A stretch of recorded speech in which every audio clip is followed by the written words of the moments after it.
L'ostéogenèse imparfaite est une affection constitutionnelle polymorphe de gravité extrêmement variable à l'origine d'une fragilité osseuse.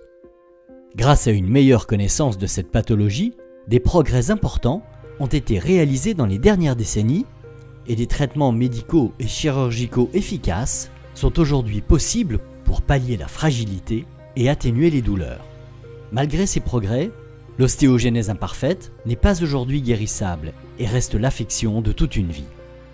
Les patients, les familles jouent un rôle prépondérant et le pronostic est très largement conditionné par la capacité des personnes concernées à vivre avec leur fragilité et par les réponses qu'ils vont tout au long de leur vie donner face au challenge qui leur est imposé. La priorité, ça va être vraiment de faire en sorte que cet enfant porteur d'une ostéogenèse imparfaite soit acteur de sa maladie, mais aussi de sa vie. Donc on leur apprend à gérer la douleur, à gérer le plâtre, à gérer l'immobilisation. La psychomotricité est là pour accompagner les enfants dans leur développement psychomoteur. Elle est aussi là pour accompagner un vécu corporel qui peut être douloureux.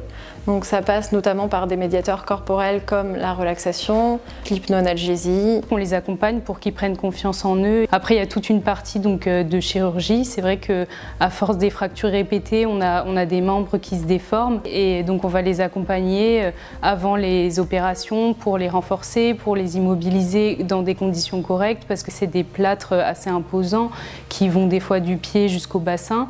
Et donc après, une fois qu'ils seront consolidés et qu'on pourra les sortir du plâtre, on va être là pour les refaire bouger, reprendre confiance en eux et surtout qu'ils continuent à avancer et pas qu'ils se fragilisent au fur et à mesure des chirurgies et des fractures et qu'ils en fassent de moins en moins. Accompagner ces enfants à prendre confiance dans leur corps, ça passe par les mettre dans des situations d'expérimentation, de mouvement, de mobilisation, où ils vont se rendre compte de ce qu'ils sont capables de faire. Et ça, ils vont aussi pouvoir le montrer aux parents, pour que les parents aussi se sentent en confiance d'accompagner leur enfant à bouger et à explorer son environnement pour son épanouissement. On travaille avec les parents, on les accompagne aussi à se rendre compte des compétences de leur enfant, des capacités de leur enfant, pour pouvoir effectivement reproduire ça à la maison dans un cadre sécurisant. Et les enfants ont souvent besoin de nous le montrer d'abord à nous, sous les yeux des parents et sous notre regard, avant de pouvoir le faire à la maison en autonomie. Et qu'à partir du moment où les parents le voient faire dans l'espace de la séance, ils sont capables ensuite de le proposer à l'enfant de manière beaucoup plus sécure et en confiance. C'est une maladie qui cause des fractures, donc les familles, et ça c'est naturel, vont avoir une envie de protéger leur enfant. Mais c'est vrai que des fois, il faut avoir en tête que de vouloir trop protéger, ça va aussi limiter l'enfant dans son autonomie et le limiter aussi dans son épanouissement personnel. Dès que la peur est trop importante ou qu'on sent qu'on n'arrive pas voilà, que c'est trop difficile, il ne faut pas hésiter à se rapprocher des équipes spécialisées et aussi des associations de patients eux-mêmes qui peuvent être vraiment d'un bon soutien, je pense. Cette vidéo est destinée aux personnes atteintes de l'ostéogenèse imparfaite et à tous ceux qui leur sont proches et ou qui les soignent. Le problème principal de l'ostéogenèse imparfaite est un enchaînement de situations contribuant à l'auto-aggravation de la maladie. L'os fragile se déforme et se fracture. Les douleurs, la crainte ressentie, l'immobilisation et la perte de motricité qui en résultent vont majorer la fragilité osseuse. À tout âge, le risque est d'être confronté à une auto-aggravation de la maladie. L'appréhension face au mouvement qui peut caractériser cette maladie fait que certains enfants peuvent réduire le mouvement, s'empêcher de bouger, voire se replier sur eux, et nous c'est tout ce qu'on veut éviter. On a des enfants qui s'enraidissent au fur et à mesure du temps à force de rester dans une position assise avec des muscles qui se contractent derrière les cuisses, donc on essaye de les posturer en kiné, de les mettre sur des tables de verticalisation ou même allongées et d'étirer au maximum les muscles qui se rétractent de par la position assise, d'essayer d'intégrer au fur et à mesure de leur journée aussi des positions debout, des verticalisateurs à l'école pour qu'ils puissent avoir des activités ludiques dans des positions autres que assises au fauteuil. La médecine aujourd'hui est capable de remédier à ce cercle vicieux d'auto-aggravation, mais c'est aussi au patient de participer activement à la prise en charge de son affection. L'important pour un enfant avec une ostéogenèse imparfaite, c'est vraiment qu'il donne du sens à ce qu'il vit. Il y a un moment dans sa vie, donc généralement c'est vers 4-5 ans, où il commence à se poser des questions. C'est à ce moment-là que le psychologue va intervenir pour l'accompagner vraiment dans la compréhension de sa maladie. Il y a le savoir médical, mais il y a aussi le savoir du patient. La priorité, c'est qu'il s'approprie sa maladie, donc qu'il la comprenne, c'est-à-dire faire en sorte de trouver des stratégies aussi d'adaptation pour vivre avec cette maladie. Le but principal est de lutter contre l'immobilité, de favoriser la motricité et la mise en charge autant que possible sur un squelette fragile. Les spécialistes de médecine physique, de rééducation et les kinésithérapeutes sont là, dès le plus jeune âge, pour apprendre aux patients à bouger progressivement, le plus possible malgré les douleurs et en limitant le risque de fracture, tout en sachant que celui-ci ne sera jamais nul. Inciter les contractions musculaires, la mobilité, apprendre à lutter progressivement contre la pesanteur, lever l'inquiétude et la peur chez l'enfant, nécessite un savoir-faire. L'approche ludique permet une acceptation et une participation indispensable de l'enfant. L'aspect ludique est très important, à la fois pour que les enfants prennent du plaisir à bouger. Ce sont des enfants qui ont un vécu douloureux, donc le fait qu'ils puissent prendre du plaisir dans leur corps, c'est quelque chose de très important. Par ailleurs, le jeu et l'aspect ludique va aussi être une source de motivation très grande chez l'enfant pour l'amener à bouger, presque donc sans s'en rendre compte. Et ça, c'est très important pour nous, d'avoir son adhésion aux soins. Si on n'a pas de plaisir, on n'a pas de motivation, on ne va pas faire l'activité et du coup on va être dans ce cercle vicieux, je ne fais pas, je perds en muscle, du coup je chute plus facilement et je me fracture plus facilement. Donc on est là sur l'envie, ça le motive et du coup il fait l'activité et ça le rend plus fort. L'enjeu dans cette maladie, c'est de trouver un équilibre entre ne pas se mettre dans des situations trop à risque et en même temps bouger suffisamment pour s'épanouir et faire les explorations nécessaires au développement psychomoteur de l'enfant. Dans le cadre du groupe, un enfant peut être amené à progresser plus rapidement, stimulé par les autres enfants qui peuvent par ailleurs avoir acquis d'autres compétences qu'il n'a pas encore. L'imitation va être d'une grande aide pour les accompagner.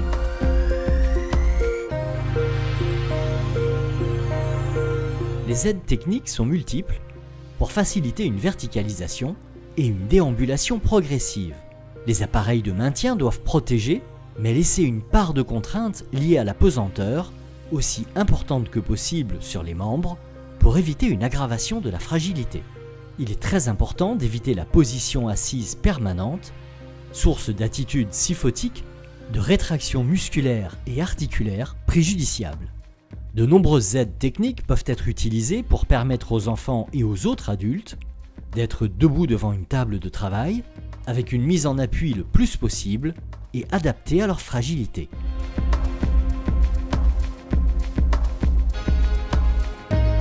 Dans toutes les formes d'ostéogenèse imparfaite, et surtout celles qui sont sévères, il existe une restriction des capacités respiratoires liée aux troubles de la croissance du thorax et à la survenue de scoliose.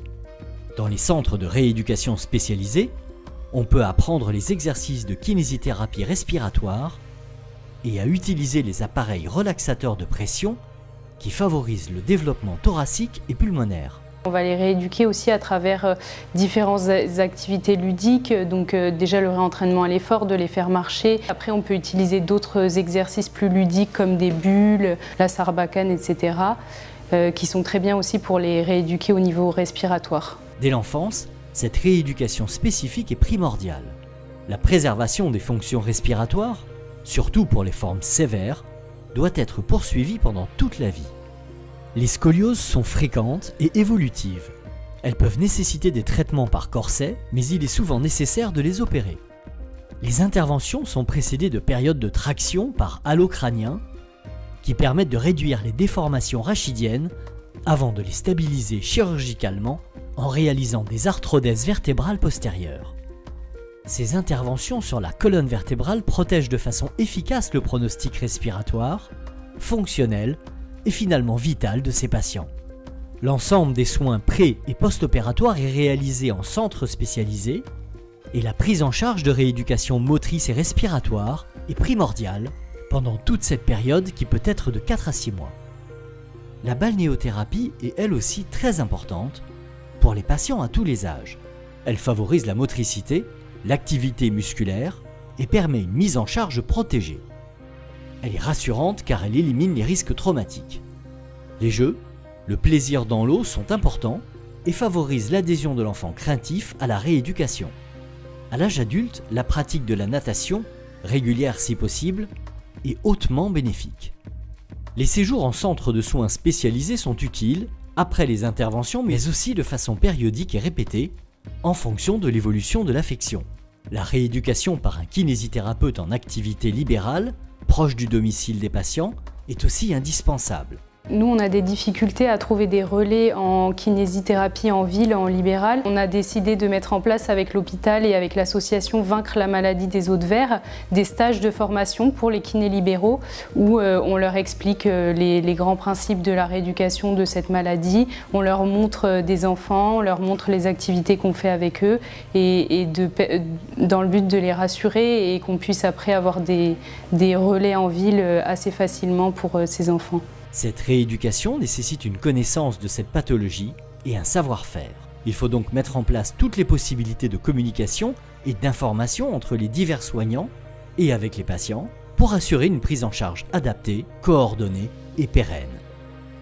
Enfants ou adultes, les sujets concernés par l'ostéogenèse imparfaite ont la nécessité de maintenir très régulièrement une activité physique. Ils doivent s'astreindre à une autorééducation quotidienne pour les plus jeunes sous la surveillance et l'aide de leurs parents. On essaye de leur apprendre des programmes d'autorééducation qu'ils peuvent refaire à la maison. Donc c'est des mouvements tout simples, même assis sur une chaise ou debout, en fonction du niveau de l'enfant. Et on essaye de motiver la famille, de motiver la fratrie, de trouver des manières avec de la musique pour leur donner l'envie de faire ces exercices à la maison tous les jours. C'est vrai que c'est quelque chose qui les aide beaucoup, qui met leurs os en contrainte et qui les renforce et qui les aide à marcher. Et s'ils arrivent à faire ça toute leur vie, c'est vrai que c'est vraiment un plus. Les mouvements doivent être non violents, ne pas entraîner de douleur et ne pas trop solliciter les articulations qui elles aussi sont fragiles. Les pratiques sportives adaptées sont possibles en plus de la natation. Ici, je vais essayer d'aller toucher plusieurs domaines. Je vais leur faire de la danse, du renforcement musculaire, du tennis de table, de l'escalade. Et en fonction de leur envie, je vais trouver le sport, l'activité qu'ils aiment faire ou qu'ils aimeraient faire. Et je vais tout mettre en place, adapter le sport pour qu'ils puissent le pratiquer. Et après, en fonction de leur dire, de leur envie, c'est à moi d'aller chercher vers l'extérieur ce qui peut se faire. Les éducateurs sportifs à l'extérieur ne sont pas formés, mais moi, mon but, c'est d'aller les former, si besoin, d'aller accompagner l'enfant sur une séance à l'extérieur, par exemple, et vraiment de donner les clés aussi à l'éducateur qui le prendra en charge. Personnellement, moi, je pense qu'ils peuvent tout faire, c'est juste qu'il faut adapter les choses. Mais ils peuvent tout faire.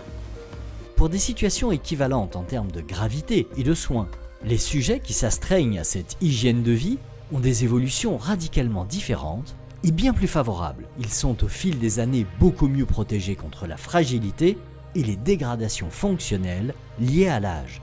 Enfin, un autre élément est primordial, c'est le contrôle pondéral. Un squelette fragile n'est pas à même de supporter un surpoids, aggravant les difficultés motrices et réduisant l'autonomie. Avec moins de problèmes orthopédiques. La surveillance pondérale doit donc être permanente toute la vie et ce, dès le plus jeune âge. Le pronostic fonctionnel des patients atteints d'ostéogenèse imparfaite est dépendant de facteurs multiples. Certains sont déterminés comme la gravité plus ou moins importante de l'affection pour un patient donné, d'autres sont aléatoires et dépendent des événements successifs dans la vie du patient, comme les accidents, sources de fractures et d'immobilisation. D'autres facteurs encore sont directement liés au patient lui-même et à sa famille. Pour des situations de gravité similaires et des prises en charge médicales comparables, les évolutions peuvent être radicalement différentes. L'attitude initiale de la famille face à la maladie de l'enfant, sa capacité à surmonter les difficultés, à encourager ses acquisitions et à apprendre les soins nécessaires sont déterminantes pour l'avenir. L'ostéogenèse imparfaite est une maladie de toute la vie et quels que soient les progrès actuels, elle n'est pas guérissable, même si on peut très légitimement espérer d'importants progrès à venir. Aujourd'hui, le patient atteint d'ostéogenèse imparfaite est son premier soignant. Il doit s'informer, apprendre à gérer sa maladie, se tenir en bonne condition physique, supporter les périodes difficiles et les douleurs inhérentes à cette pathologie. Enfin, il est très important de rappeler le caractère primordial de la formation intellectuelle dès le jeune âge. La qualité de vie du patient atteint d'ostéogenèse imparfaite en dépend largement. L'association Vaincre la maladie des os de verre œuvre au financement de la recherche et à l'accompagnement des patients à travers notamment la formation des soignants aux particularités de cette maladie rare.